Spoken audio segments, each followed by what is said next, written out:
Hello there and welcome back. My name is Elena. And I am Fotios, and this is the Game Code. And today we're presenting you the game of the month. And for this month we have for you the Grand Drunk. Which this month will be Grand Trunk Journey. I'll try it again. And it will be the Grand... we're probably going to do this a million times. And today we are presenting to you our Game of the Month. And this month is the Grand Trunk Journey. Yay! we had a few. We did like 15 yes. days.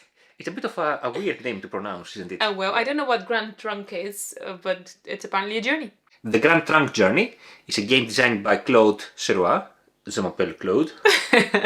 And it takes place in the Griff Town, and is the first game of the Griff Town series, with the second game being the Smoky Valley. Smoky Valley, yes. We were expecting Smoky Valley for quite a while now. We have it in our want to buy list for so long, right? But we're expecting the second print to become available so we can get it in our hands. And can we just mention, this game is published by Spielworxx, and it takes 100 years, an arm and a leg to actually get it. It's not very easy to find it. Yes. But we have it because we're expecting Smoky Valley, and we're sort of going to give this a go because it sounds quite good, and today is the game of the month.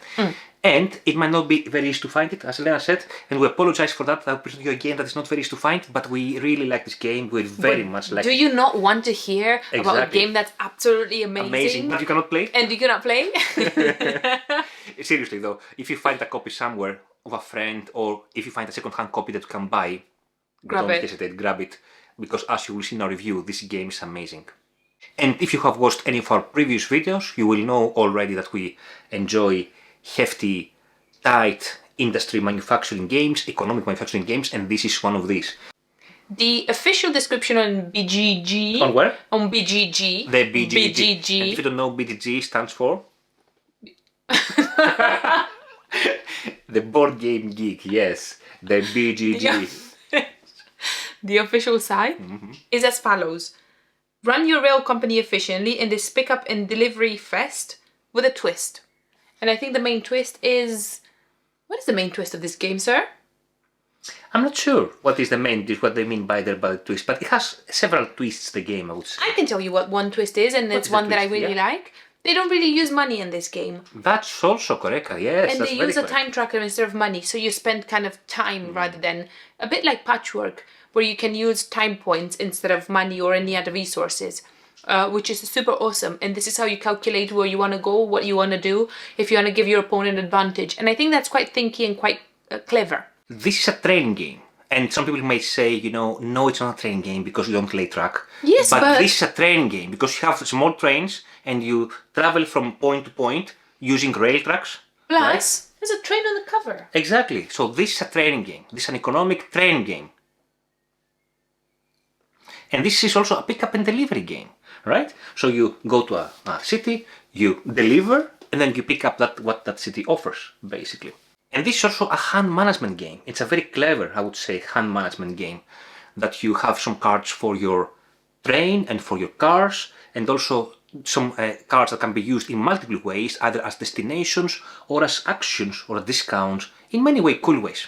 And the other cool thing about this game is that, you know, my cards are the same destination as Elena's cards, but the combinations of cards and actions between us are different. Oh, that's really cool, isn't it? That's really cool, right? I really like that very much. Because, you know, I feel that sometimes if you play the same cards, it's the same thing all the time. And if you feel like you want to change, you know, spice it up a little bit, just change your color, which, by the way, I don't like the colors very much. I just have to put it out there. Because there's no yellow. There's no yellow, and I play with beige.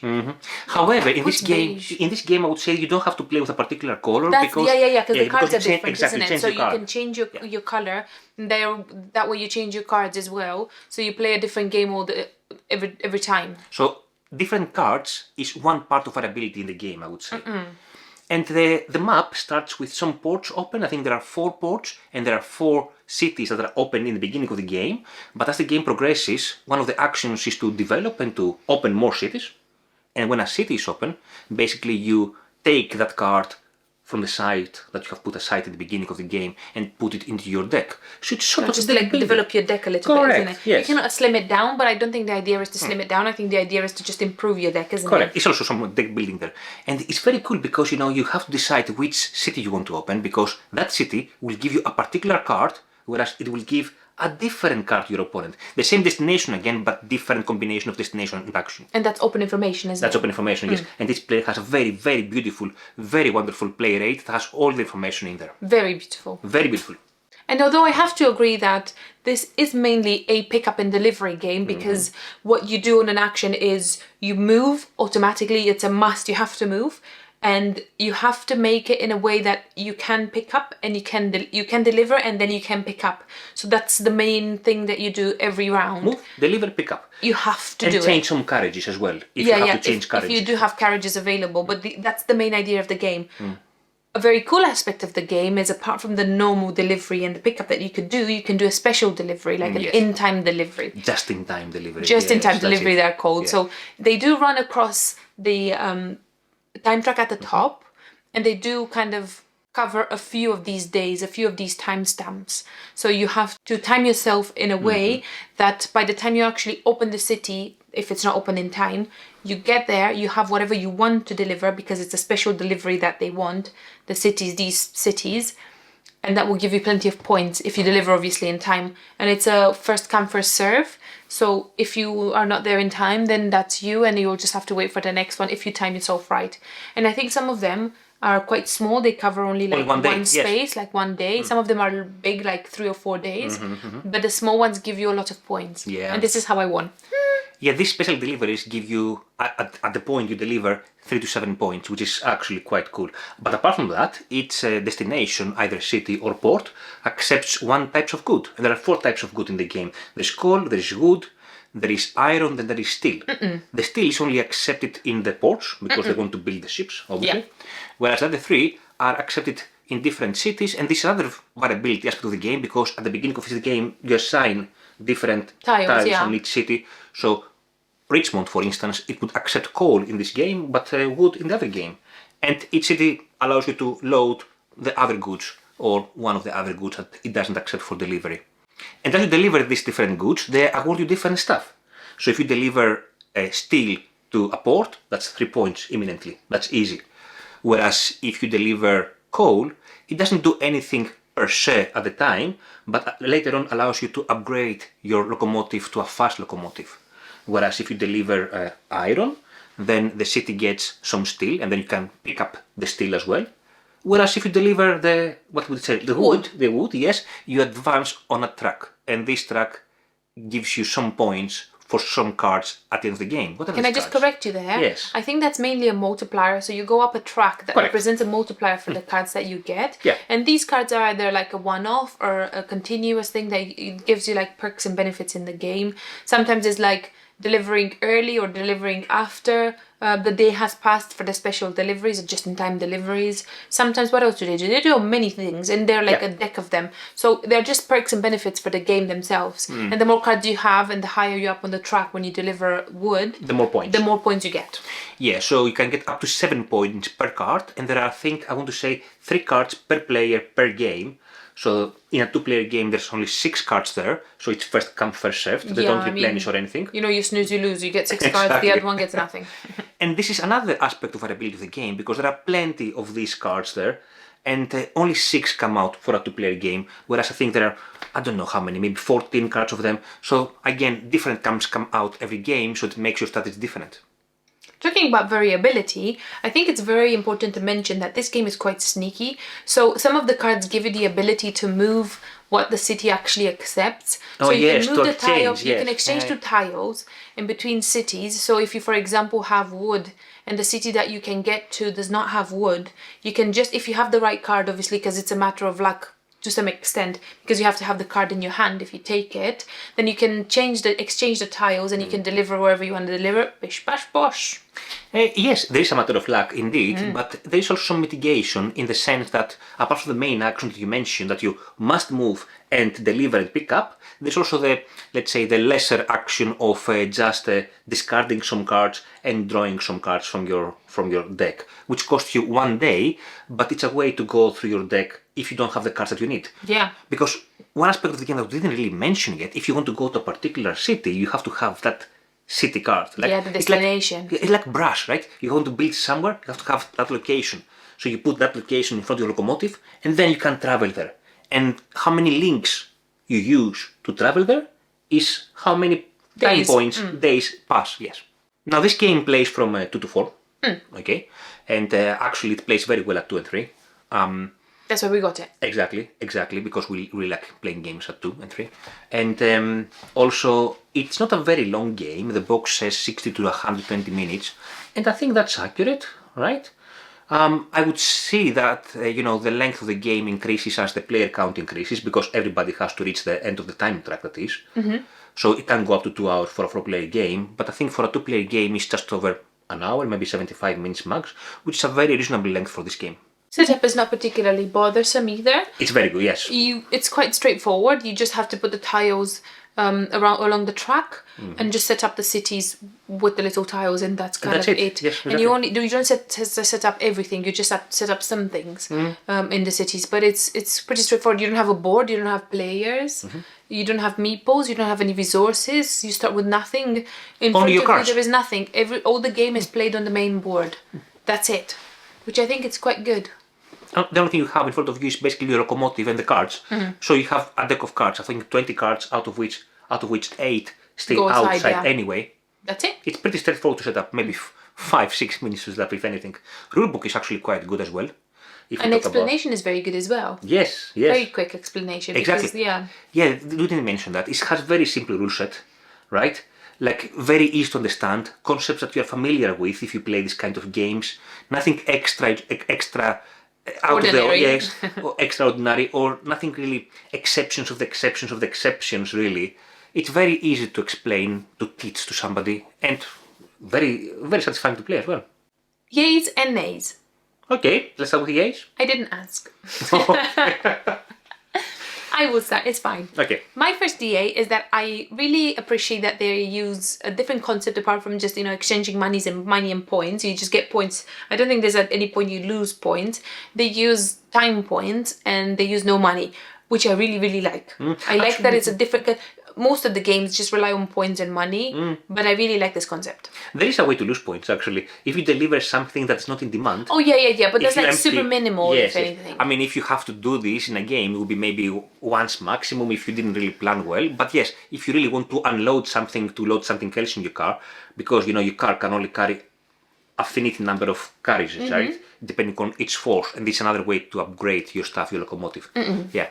Another yay from my side is this sense of progression, because you have your locomotive, which can improve its force. You can make it from 1 up to 4, and this is how many carriages it can have, how many goods it can carry. But also you can improve your locomotive when it comes to its speed. So if you travel, let's say 3 links, you can only spend 2 days. You have a discount of 1 day.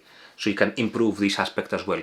And you do that by collecting steel or by collecting coal, respectively. What I like about this game very much is that not just the variability of the game itself on its own, but I think that because the game is very variable and because they've implemented this sneaky way of moving the tiles around so you can deliver whatever you want to deliver, I think that is a very sneaky, very well implemented mechanic.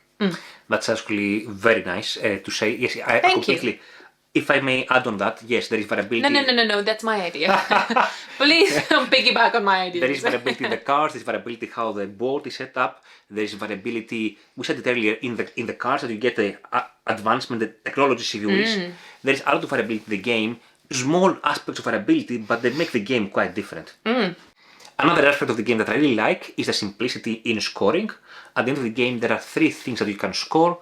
One thing is how much you have advanced in the wood track, and that will be your multiplier for your yellow cards, the technology cards.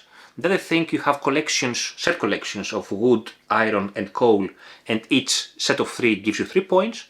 And then, if there's any difference in the time track, that difference you get in points if you are, let's say, if you have spent less days than your opponent. Very simple to score, very easy, very straightforward, nothing to be confused about. Although they do have some scoring cards that you could use additionally if you want, but we played with nothing at the beginning and it was Correct. quite Absolutely, it was yes. quite nice. I really like it. Yeah, there is also some objective cards if you want to That's make the the one. game even more involving. Yes, absolutely. Any names on your side? I don't want to say no. What I can probably say, and it's probably not my idea, I could see how somebody would not be super in love with the art and the production because it's all quite quirky and it's all quite unique, I would say. I love it, to be honest with you. It's either you love it or you dislike it. I think most people will not be, super wowed over it. And I can see how somebody would not. I don't have... it doesn't bother me very much, really. Yeah, I can see. I think I like that the game is very mechanically sound and it plays well, and I think I appreciate that rather than just the game playing bad and it's pretty. I don't, it doesn't work if it's just pretty. Yes, I can see that. And if you wish, a name from my side would be that, again, is something that we mentioned quite a few times in our channel, is that sometimes the box is is big for what the game is inside. And don't get me wrong, this is a quite small box, not very big, and it's also quite thin, but it could be even thinner because the box is quite empty It's half inside. empty, isn't it? Not many components in here, and that's a good thing, not many components, don't get me wrong. I don't want more components because it makes the setup easier and everything. But the games could be 1/3 less deep, and this could give you more space on the shelf, potentially.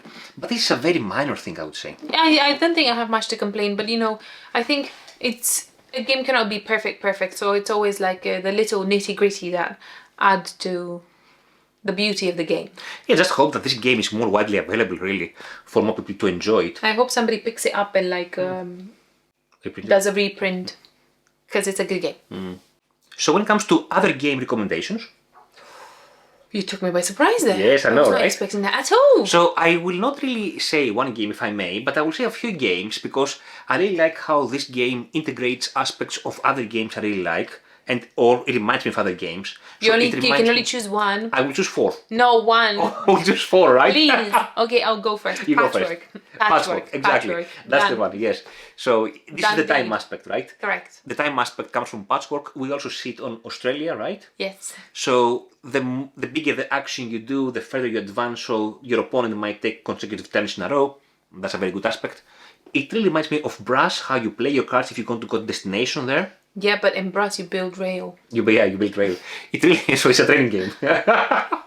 It really reminds me of Imperial Steam with the pickup and delivery and the if you sneeze you lose, sort of. I mean, apart from the pickup and delivery, I don't think it has much to do with Imperial Steam at all. Apart from that, it has a train on the cover as well. And the other game that reminds me of, and I really like as well, is the Isle of Trains. How you build up your locomotive in cards wise. Yeah, that's correct. Yes. Yeah, that's a good. Yeah, that's. Yes. Yeah, that's and it also has some pickup and delivery that game. Yeah, that's correct. Yeah, it's probably closer to that rather than Imperial Steam. But it's much heavier than Isle of Trains, this game here. But I think it's more like, it's not rule heavy at all, and it's not, I don't think I felt stuck at any point in this game during our play. It just worked smoothly, and I think you got stuck a few times. I got stuck a few times, yeah. I think it works smoothly, and I think as you don't have like a million elements to actually, check in, I think it works quite well, but it's a bit thinky. Alrighty. Well, that was it for today then. Thank you so much for watching our Game of the Month. And see you later. Bye. Bye.